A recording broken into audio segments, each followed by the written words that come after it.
I hate Apple products, but this was something that was unexpected. I hate how much I like it, if it makes sense. I've used Windows my whole life. I play games, I build PCs, and if it weren't for the lovely people at Dressley who sent me this, I would never have gotten a Mac.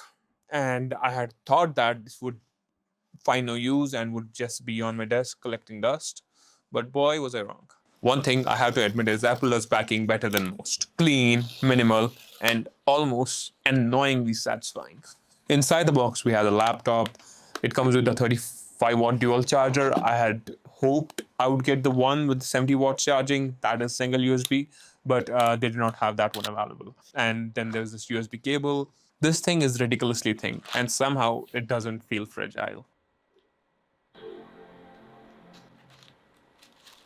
Let's talk specs. I got the M5 13-inch Air. It has 1 TB of storage, and once you select 1 TB of storage, you're automatically bumped to the 10-core GPU variant of the MacBook.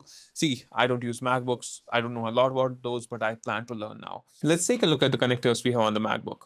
We have a 3.5 audio jack that you can plug your headphones into, which I think is very good because I do not like using wireless stuff at all. I just do not like it. I am not a fan. For USB, we have two USB-C type ports. One of them you can charge with.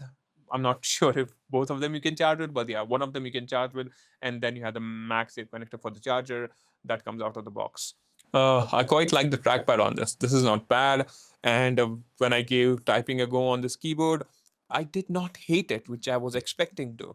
The only problem I had is with the backspace buttons, but that is not necessarily something wrong with the keyboard. I'm just used to the bigger keyboards. That might be that, but yeah, overall solid, a solid keyboard. No complaints there. I hate to say it, but the hardware just feels premium. Again, this is the M5 Air, so that means no fans, silent cooling, which means if I push it to the limits, it might throttle, but that I won't know unless I use it extensively. So I'm going to be testing the hell out of it for the next 2 weeks, and I'll drop a video again after 2 weeks. Here is something I was genuinely shocked about.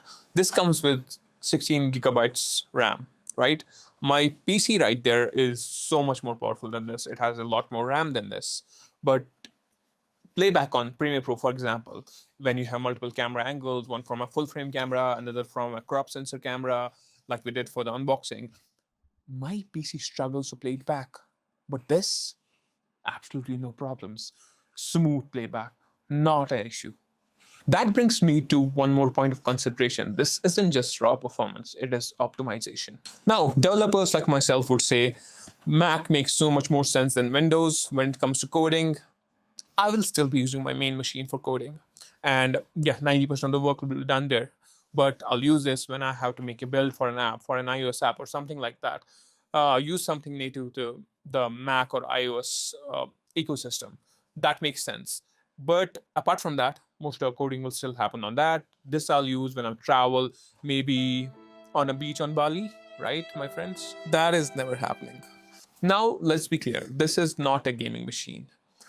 Coming from a high-end PC, this is not even close. Even coming from a laptop that costs the same, this won't even be close in terms of just gaming performance. But that's not what it's for.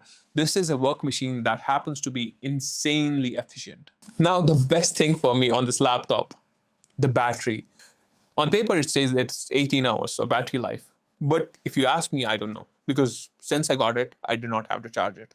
It's still on 35%. And I have used this laptop quite a bit, so battery life is just stupid. Stupid. There are some things I still don't like about this laptop. Some personal, some I think that makes sense. I cannot get used to Mac OS, at least not so soon. It will still take me time. I am breaking my head using this. It has been a challenge coming from Windows to the Mac OS, but it's getting better. The second complaint would be, which is genuine, you only get two USB Type-C ports, which is not enough.